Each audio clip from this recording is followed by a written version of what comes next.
is participating in the SCO foreign ministers meeting. It's being held in Goa.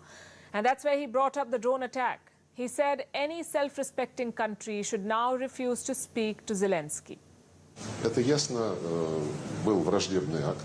It was clearly a hostile act.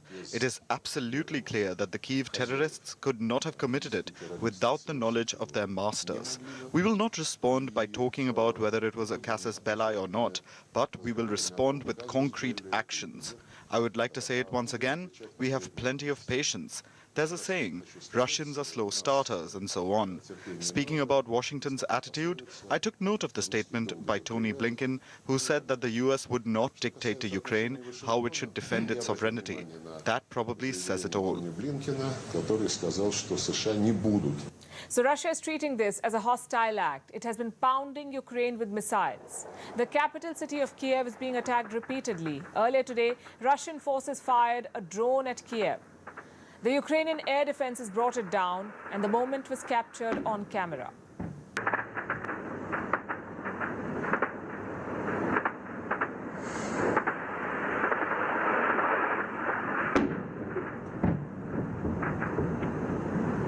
All this brings our victory closer, our common victory. Dear friends, remember, we will destroy Russian evil. Yes, to protect our freedom, our common European way of life. It's not clear which victory he's talking about. As things stand today, his army does not pose as big a challenge to Russia as the Wagner group does. Wagner is a group of mercenaries, a pro-Kremlin group that is fighting in the war. Wagner is leading the battle for Bakhmut, the bloodiest battle in the war so far, and the Wagner chief has sent an SOS message. Before I tell you about it, let me say this. The pictures are disturbing. We advise viewer discretion. A video has emerged. It features Yevgeny Prigozhin, the owner of the Wagner group. He's surrounded by corpses believed to be of Wagner mercenaries. Prigozhin is blaming top Russian defense officials for these deaths. Let me repeat, this is a disturbing video. These are the guys from Wagner PMC who died today. The blood is still fresh. Film them all. We have a 70% shortage of ammunition. Shoigu, Gerasimov, where is the ammunition? It did not end there. Earlier today, we got another video. Prigozhin is threatening to withdraw from Bakhmut. He said Wagner troops will leave Bakhmut on the 10th of May. By May 9, 2023, we were going to capture Bakhmut settlement. However, having seen this, the paramilitary bureaucrats practically stopped the ammunition supply to prevent us from doing that. They're sitting there shaking their fat bellies and thinking that they will go down in history as winners. They already went down as cowards. I'm officially informing the Defense Minister, Chief of the General Staff, Supreme Commander-in-Chief, that my guys will not be taking unjustified losses in Bakhmut without ammunition. So on May 10, 2023, we are pulling out of Bakhmut settlement. We have left to capture 2 and something kilometers out of 45.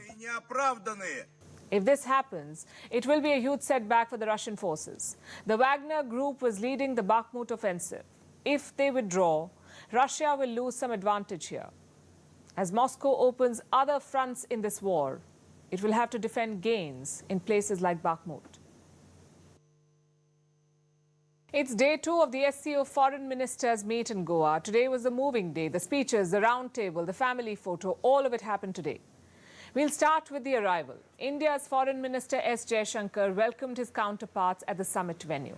All eyes were on his interaction with Bilawal Bhutto Zardari. He's the Foreign Minister of Pakistan. Full disclosure, I'm not a body language expert, but you don't have to be one to analyze these pictures. It was a cold and curt welcome by S. Jaishankar, just a namaste and a few photos. No smiles, no banter, and certainly not a handshake.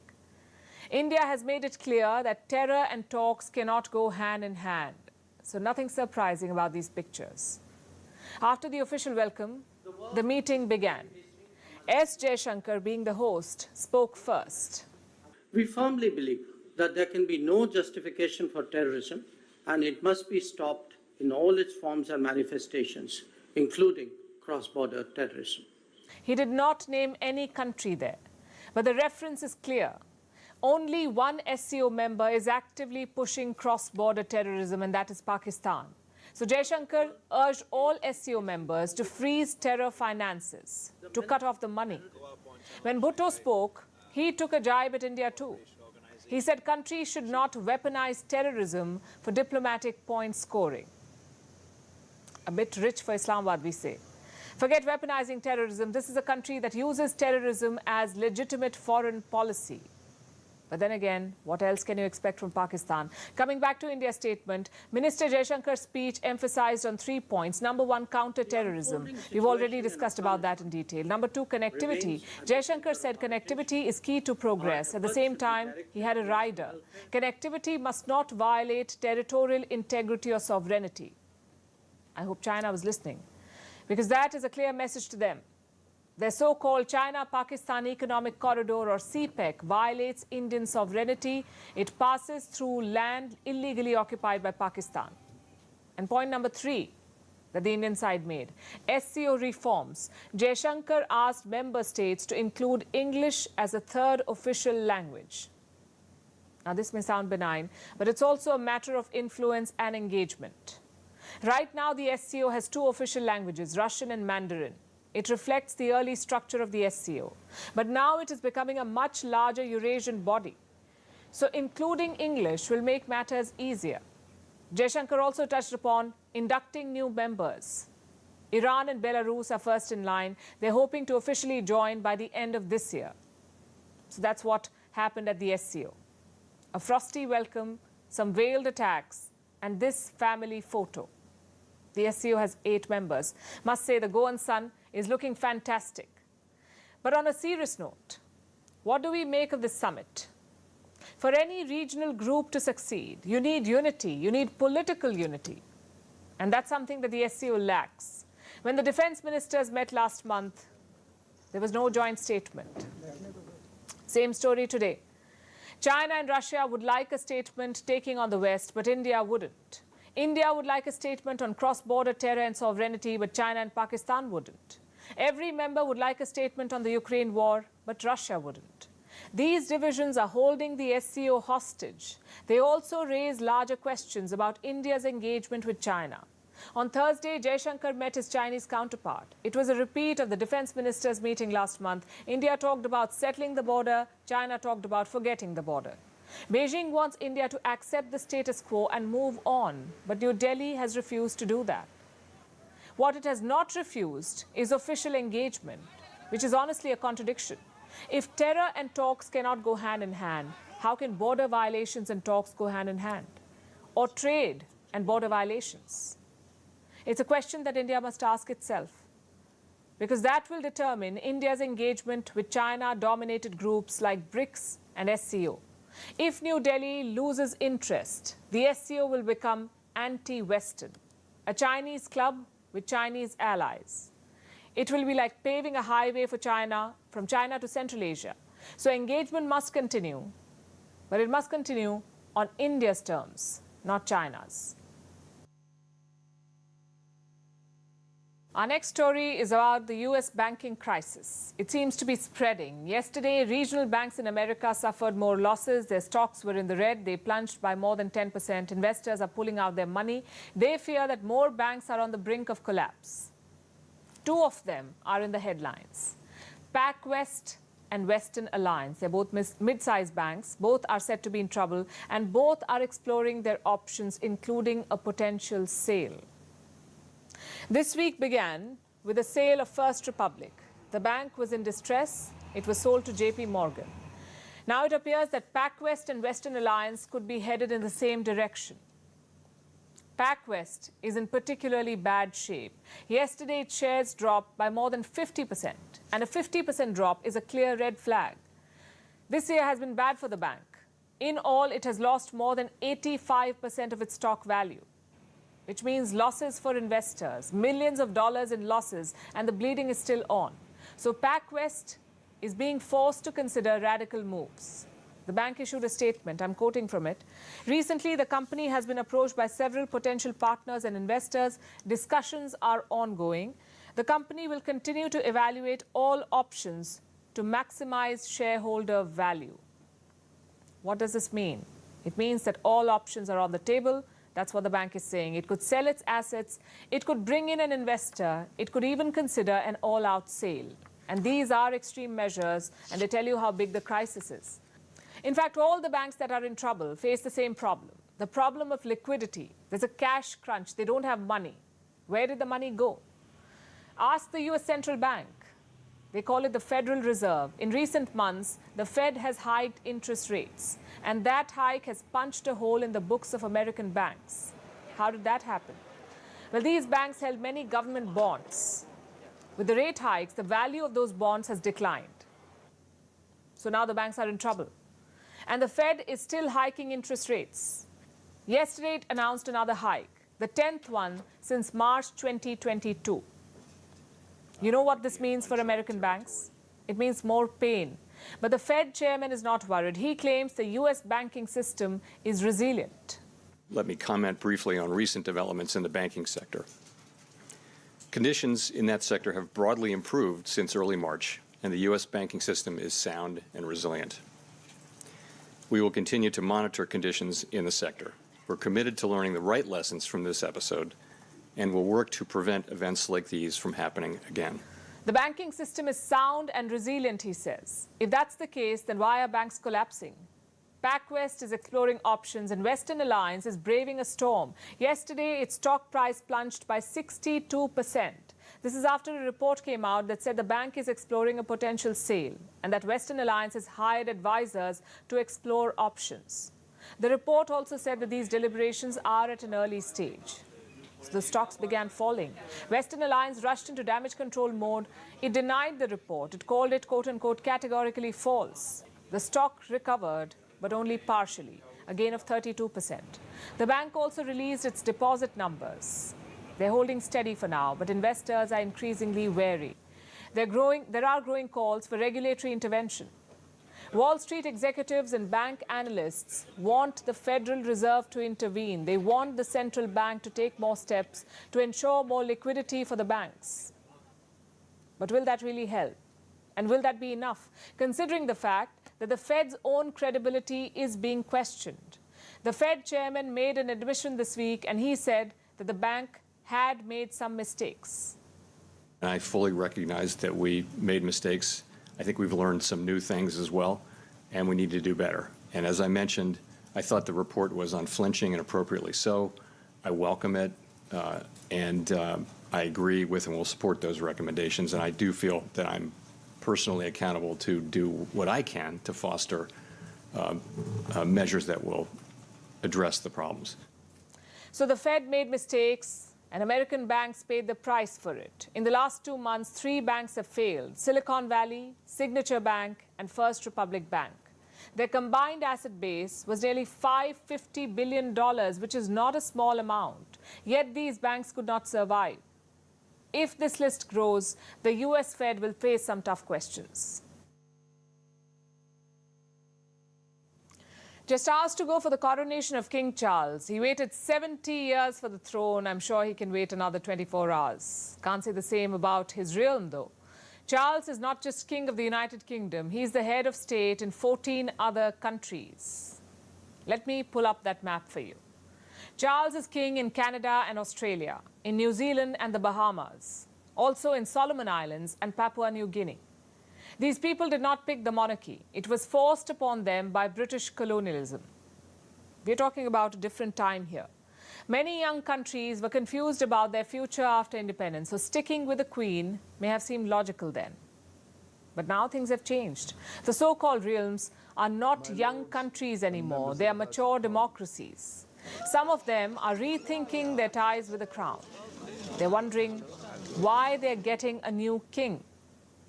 Indigenous leaders from 12 Commonwealth countries have written to King Charles. They want him to do 3 things: apologize for colonialism, pay reparations using crown wealth, and return looted artifacts. I don't have a crystal ball, but I can say this for sure: Charles will do none of it. He has talked about acknowledging the mistakes of colonialism, but acknowledgement is one thing, apology is quite another. I know a sorry sounds like too little too late, but sometimes it can go a long way. Just ask UK Prime Minister Rishi Sunak. Last week, he was asked to apologise for British colonialism and the slave trade. He refused. Sunak says focus on the present, not the past. And that comment has been slammed by the Prime Minister of Belize. It's one of the 15 countries where Charles is king. The Prime Minister of Belize says Sunak should have apologised. He also says Belize will, quote-unquote, quite likely remove the monarchy. So 14 realms could soon become 13. 14 apart from the UK. Perhaps even less. Another country, Jamaica, is thinking along the same lines. There are reports of a referendum next year. If the public agrees, Charles will lose Jamaica as well. So it's a gradual process. Queen Elizabeth II lost 17 countries in her reign, like Sri Lanka, Barbados, Kenya and Pakistan. Her son is on course to losing at least 2. Where does that leave the monarchy? In a precarious situation. But do you know what the irony is? It's the small developing countries that are ditching the crown. The so-called progressive Western countries are not. One reason for that is the process. It's extremely hard to abolish the monarchy. There are a lot of proposals, a lot of votes, a lot of campaigning. Take Canada, for example. If they want to abolish the monarchy, they need unanimous support from the House of Commons, from the Senate, and from all 10 provinces, which is why many experts feel nobody's interested. Same thing with Australia. They have a Republican Prime Minister in Anthony Albanese, but he too will swear loyalty to the king. I haven't changed my position on that, and I've made that very clear. I want to see an Australian as Australia's head of state. That doesn't mean that you can not have respect for the institution, which is the system of government that we have. You cannot respect and abolish something. The fact is, not every former colony has the same relationship with the crown. The likes of Australia and Canada may not mind the king, but the likes of Jamaica, Barbados and Belize do. These are countries that really paid the price for colonialism, with slavery, with engineered famines, and with constant looting. For them, the crown is a painful symbol. So why not dash for the door? If they're scared of risking ties with the UK, just look at India. India is a former colony, but also a republic. Saying no to the crown did not hurt India's ties with the UK. Having said that, some residual doubts remain, like the Commonwealth of Nations. A group of 56 countries, including India, all of them are former colonies of Britain. By default, it is headed by the king or queen. And reports say the new king has a keen interest in India. He's visited 10 times already. His friends say he wants to visit again at the earliest opportunity. To do what exactly? Apparently, Charles loves Indian culture and practices like yoga. We say his interest is certainly welcome, but his royal legacy, not so much. India has long debated the relevance of the Commonwealth. It is not strategic, it is not economically helpful, and it has a burden, the burden of a traumatic past. So why bother holding on to it? Leaving the Commonwealth may not have material gains, but it will bring closure. As for the political fallout, New Delhi should not be worried. The Commonwealth is a relic of the empire, not the UK, the same UK that did not think twice before storming out of the European Union. If that was nationalism, then so is this. Vantage continues after a short break. Infrastructure problems. We've been doing this for 20 years, and it seems like nothing is changing or nothing is ever getting fixed. Why is that? Well, it's got to do with political power. Out of 224 seats, Bangalore, I think, has got 28. Yeah. Politically, it is irrelevant. Bangalore provides 65% of Karnataka's taxes, 60% of our GDP. The majority of the jobs in the state is here. Economic growth is here. But it lacks political power. So the politicians come from all over, come to Bangalore, stay in Bangalore, take the taxes from Bangalore, give it to others as subsidy. You can see the manifesto of various parties, pay lip sympathy to Bangalore, throw a few crumbs, and it goes on. But shouldn't this be the case for every city in Mumbai, in Chennai, Every city, Hyderabad? that's why, you see, we had the 78th, 79th amendment to give power to the villages, right? Yeah. In the panchayat. We have not had amendment to give power to the cities for the constitution. And that is the missing link. See, we are today 40%, 45% urban. Urbanization is the way out for India, not villages. Yeah. 70% of farmers' children don't want to stay in villages. They want to go away. They want good, well-paying jobs. Agriculture does not pay. Yeah. But politically, our politicians believe power is there in the villages. So they have to give them more subsidies because they are not spending enough on development and creating jobs. And agriculture cannot create jobs. That is the sad truth. So we have this very big schism till the delimitation exercise takes place. Hopefully in the next few years, There'll be more where seats.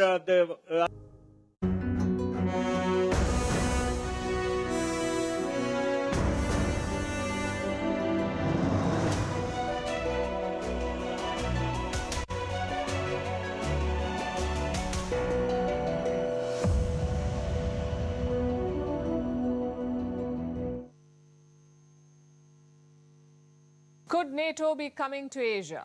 From all accounts, yes. The military alliance is opening its first liaison office in Japan. The date has not been revealed, but both Japanese and NATO officials have confirmed this. What will this office do? Reports say the focus will be on cybersecurity and disinformation. It will be a hub for NATO's Pacific partners, namely Australia, Japan, South Korea and New Zealand. All 4 countries attended last year's NATO summit. And this is a very controversial move. NATO stands for the North Atlantic Treaty Organization. Its focus is limited to the Northern Atlantic.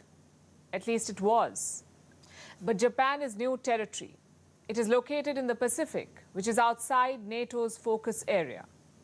So what explains this new office? In one word, China. Last year, NATO designated China as a security challenge.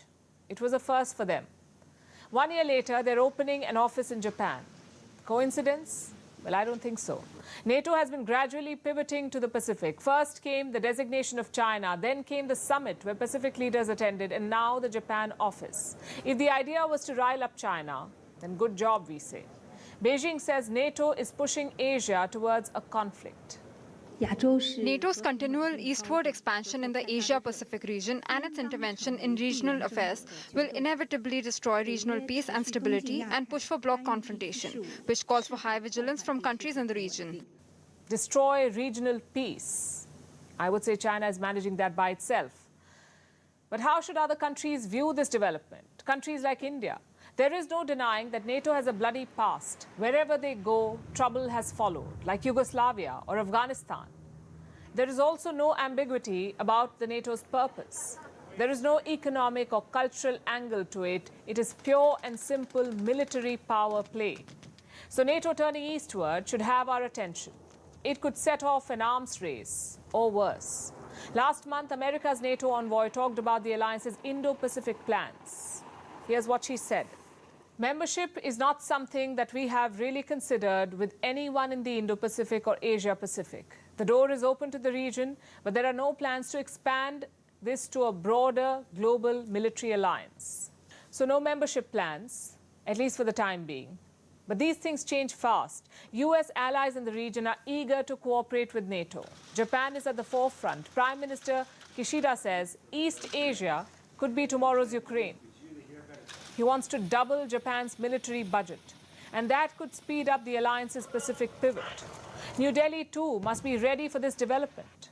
In March, NATO held talks with Indian officials behind closed doors. Reports say China was discussed. Such exchanges will be key for New Delhi. Not to think about joining NATO, because that's beyond question, but to understand what the alliance is planning to do, basically to be in the loop. US officials have talked about increasing NATO's cooperation with India. They say the door is open for New Delhi. I hope not like it was for Ukraine. You see, military power is not the answer in Asia, at least not yet. China's economic dominance remains the biggest obstacle for Asian countries. They do not particularly like China, but they cannot give up Chinese money and trade. Tackling that should be the bigger priority. As for the military challenge, there are enough regional powers who must take the lead. India is one of them. You cannot take on China by importing a transatlantic alliance. You need to strengthen existing regional groupings like Quad, like AUKUS, like ASEAN. The question is, does the West have the patience and the maturity to do this? Now let's look at what NATO's big brother, the US, is doing in the other side of the world. After all, Washington has interests all over the planet and enemies too. One of the biggest rivals is Iran, and Tehran seems to be making some bold moves lately. Last week, Iran released footage of its navy capturing an oil tanker. It was sailing out from Kuwait and apparently bound for the US. Then 2 days ago, the US says a second tanker was captured. Washington says Tehran is up to its old tricks, disrupting the region's oil trade. But it seems the US has a solution now. It wants to line the entire Arabian Peninsula with robots at sea. The US is trying to convince its Gulf allies to add dozens of robot ships around the peninsula. Our next report has the details. Iran's apparently at it again, disrupting oil flows in the Persian Gulf. Last week, Iran's navy seized an oil tanker near the Gulf nation of Oman. It was called the Advantage Suite. Iran's state media even released this video showing the capture. The tanker was flagged to the Marshall Islands. It's a small island nation in the Pacific Ocean. Why did Iran capture their oil tanker? Reports say it's because of where the tanker was headed. It set sail from Kuwait and was bound for Houston, Texas in the US. Basically, Iran captured an American oil shipment. Then Tehran allegedly did it again this week. This time, the US released this footage. It purportedly shows Iran's Revolutionary Guard surrounding an oil tanker. This one is called the Niovi. It's flagged to the Central American nation of Panama. Iran hasn't officially acknowledged this second capture yet. Now the question is, why is Iran stalling US oil deliveries? It's part of the larger US-Iran tensions which have been exacerbated due to recent diplomatic events. Iran's long-standing rivalry with Saudi Arabia is ending. China brokered a deal to normalize ties between the two nations. Then, there's the Gulf nations trying to bring Syria back into the Arab fold. Syria's ruling regime is allied with Iran. Basically, tensions between the Arab Gulf nations and Iran are going down. It leaves Iran with more time to focus on other problems, namely the US. And of course, Washington is in a bind. On the one hand, it can't overtly call for West Asian nations to shun Iran. It has to pretend, at least, that it's happy about the tensions receding. No one wants to look like a warmonger, after all. But how can the US isolate Iran if Gulf nations are trying to mend ties? Bring up oil security, of course. Washington wants to surround the Arabian Peninsula with robots at sea. The US Fifth Fleet is based in Bahrain. It actually leads international coalitions from the Gulf nation. As part of this alliance, the US has already deployed over 50 robots at sea in the region. These are also called unmanned surface vehicles, or USVs. Basically, naval drones that float on the ocean surface. The US says it's a cheap way to have eyes on Iran's navy at all times. Cheap, of course, is subjective. The robots cost between $800,000 to $3 million. But they might well be within budget for America's oil-rich Gulf allies. It's even incentivizing the robots by removing red tape. They're exempt from America's lengthy foreign military sales process. The Gulf nations can snap these up quick. Despite this, the robots don't have too many takers. So far, only Bahrain and Kuwait have publicly announced plans to buy them. But the US is hopeful. It plans to have more than 100 sea robots patrolling the Persian Gulf by the end of this summer. And Iran's fuel tanker heists will definitely be used as a sales pitch for more robots at sea. Now let's turn our attention to a Balkan nation, Serbia. It's been rocked by back-to-back mass shootings this week, one of them in a school. They've left more than a dozen people dead and several others wounded. This is shocking. Such incidents are fairly uncommon outside the US. In America, you see, mass shootings are an almost daily affair. In Serbia, they're rare. So understandably, the country is stunned. It is grieving, scrambling to take action. And their president has vowed to disarm the nation. But it won't be easy. Though Serbia is a relatively small country, it has a population of just about 7 million people. It has a big problem: stockpiles of weapons. Gun ownership in Serbia is one of the highest in Europe. Here's a report.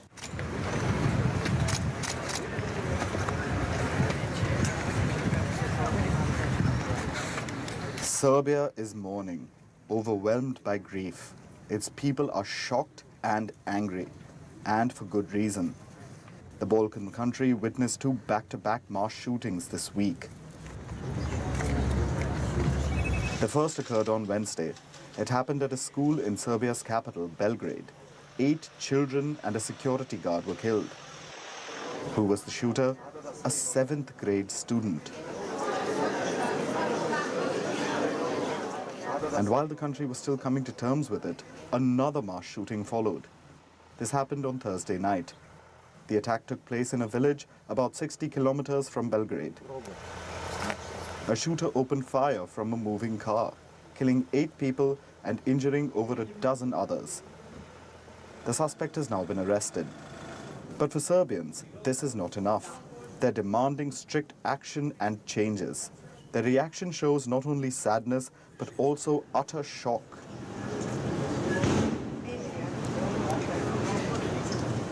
The first reaction was a shock. It was something unreal. This tragedy is of cosmic proportions. Although such incidents are not unheard of, the horror of it is indescribable. The possibility of such an escalation among elementary school children was unforeseen. Horrible. Something not seen in Serbia before. God forbid it happens again. Something not seen in Serbia before. What are they talking about? Mass shootings are fairly common in a country like the US, but they are rare in Serbia. So while the incident itself is not a small one, in a country like Serbia, it becomes an even bigger issue. Today, the Serbian president made a speech. This recent criminal attack, which followed an attack on our children, targeted not only those who were present near a hunting lodge or fence, but our entire country. Every citizen feels the impact of this attack. If I believed in conspiracy theories, I would have something to say. We'll practically conduct a complete disarmament of Serbia. For owning an illegal weapon, penalties will be much more severe, almost double.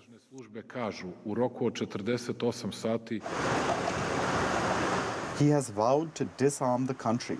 He wants registered firearms to be reviewed, gun owners to take tests, psych evaluations to be held, more police officers to be recruited, and, all in all, weapon laws to be tightened. But here's what. Serbia already has strict gun laws, and mass shootings are rare. But it always felt like a disaster was waiting to happen, simply because of the country's history. Serbia is awash with illegal weapons, left over from the Balkan Wars in the 1990s. Gun ownership in Serbia is the highest in Europe. In 2019, it was estimated that there are 39 firearms per 100 people, and that's the highest in the world after the US and Montenegro. So Serbia clearly needs a change, and it's waking up to its deep-rooted problems, demanding action. But right now, change seems difficult. Because if strict laws aren't enough already, one wonders what's missing. After all, tighter laws are no magic wand. So, as thousands hold vigils and stand in lines to donate blood to the injured, we hope Serbia is ready to fight another bloody war, one that has been silently brewing within its borders.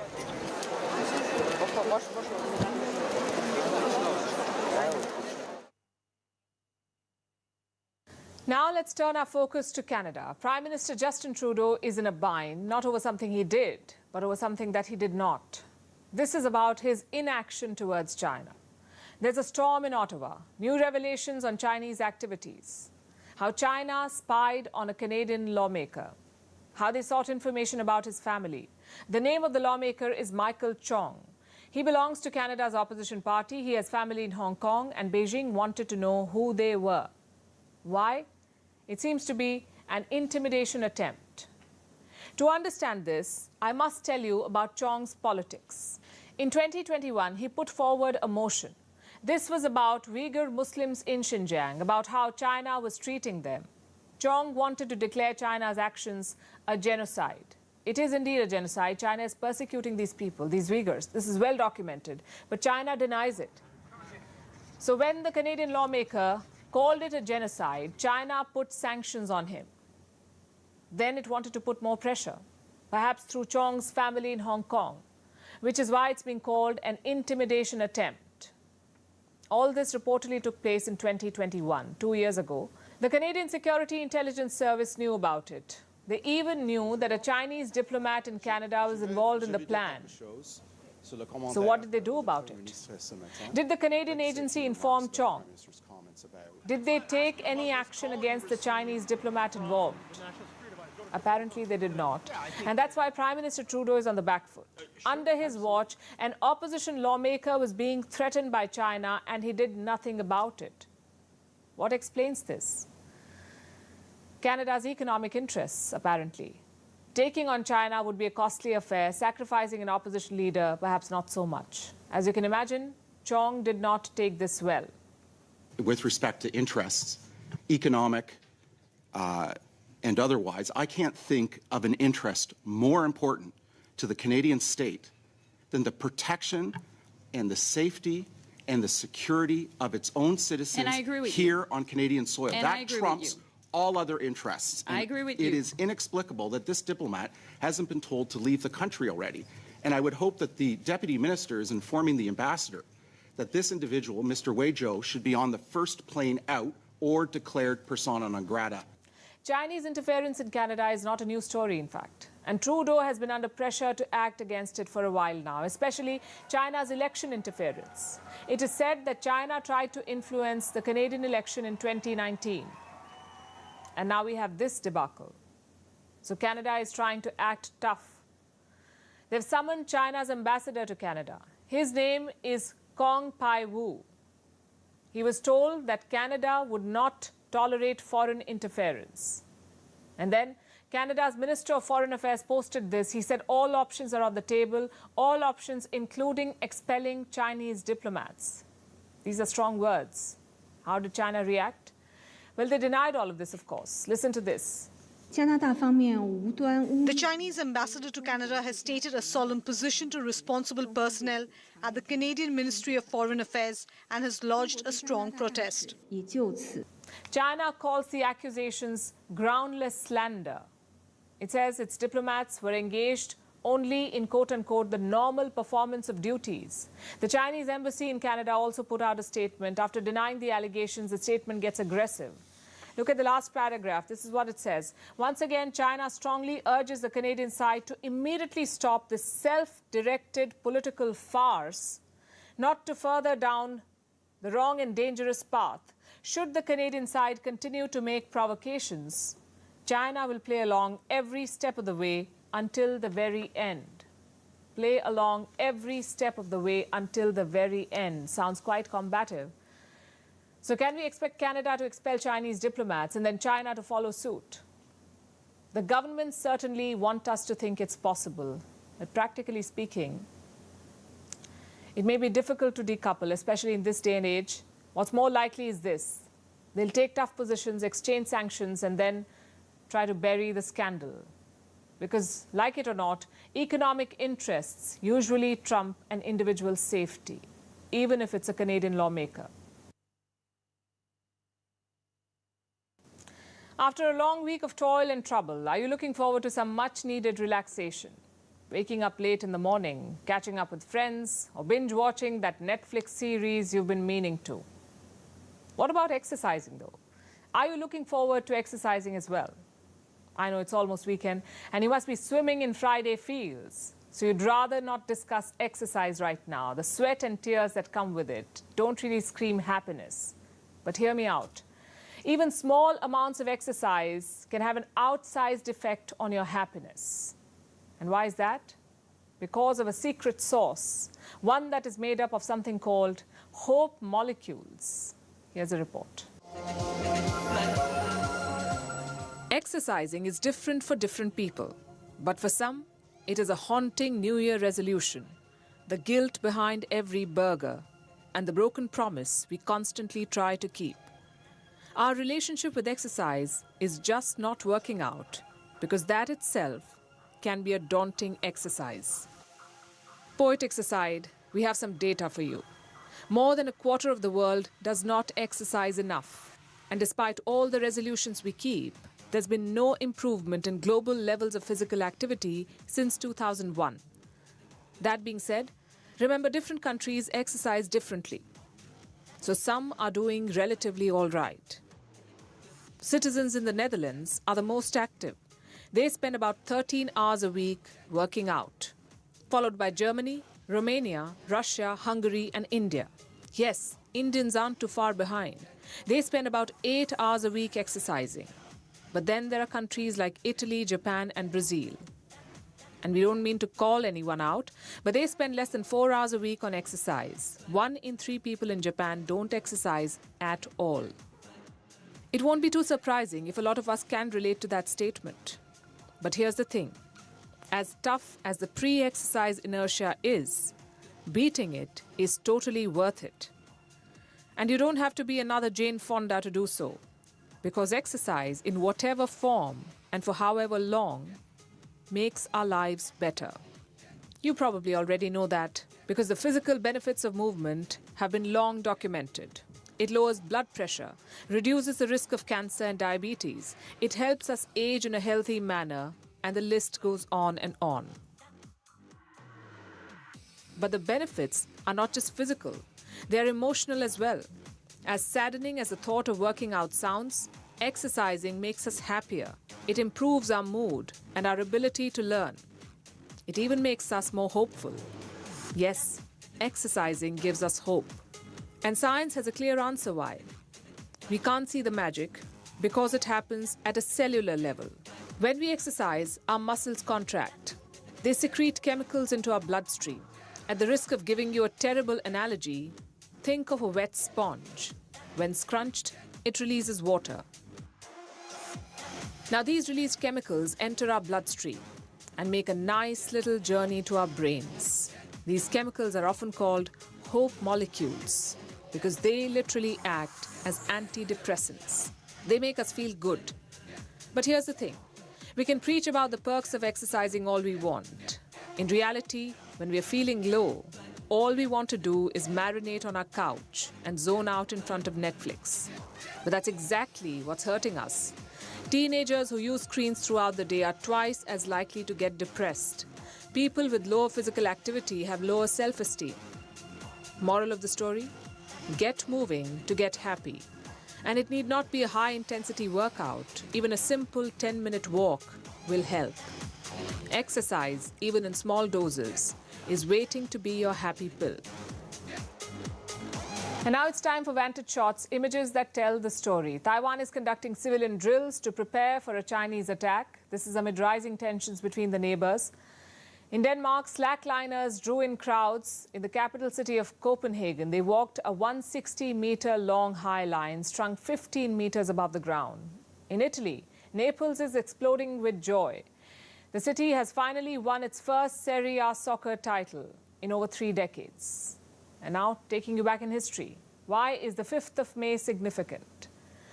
Let's go back to the year 1961. Today, America sent its first astronaut in space, Alan B. Shepard Jr., who was launched 185 kilometers into space. He made a 15-minute suborbital flight. That'll be all for now. Thanks for watching. We'll see you on Monday.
Some applause from the 120 or so people. He's going up with, I believe, Dr. Douglas and another technician, a spacesuit technician.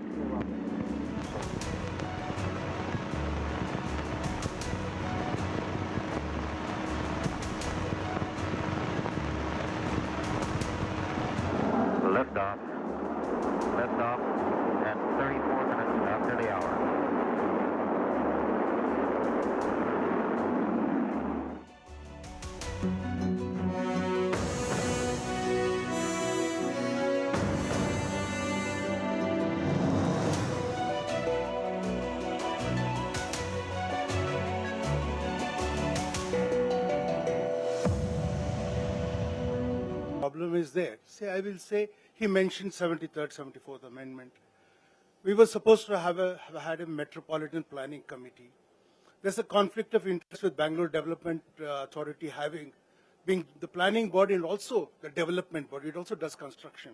The problems that you're talking about are engineering problems. You know, they have done a triangulation with satellite.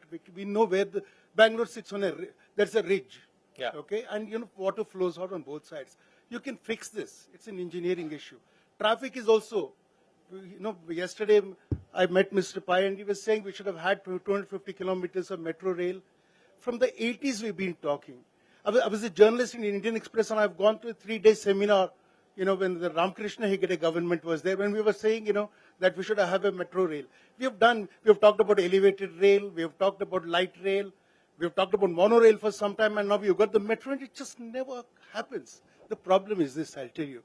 No chief minister in Karnataka, no political party in Karnataka, actually, will allow an empowered mayor to happen in Bangalore, who is directly elected, or a mayor in council. They will not allow because Why is that? Of the figures he has mentioned. 65% of Karnataka's GDP happens here. In this one city.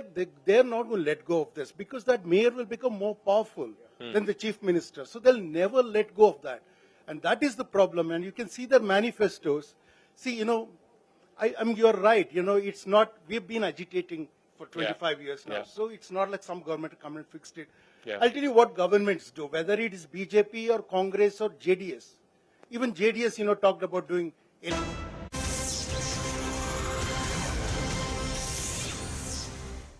A very warm welcome. You're watching CNN News 18. I'm Akanksha Swaroop. Let's dive into the segment with some breaking inputs coming in from the national capital. This with regards to the Tihar jail breaking on the gangster Tillu murder case. We are now learning that major action has taken place in the murder case of Tillu Tajpuria in the Tihar jail. There's been big action on the behest of the instructions of DG.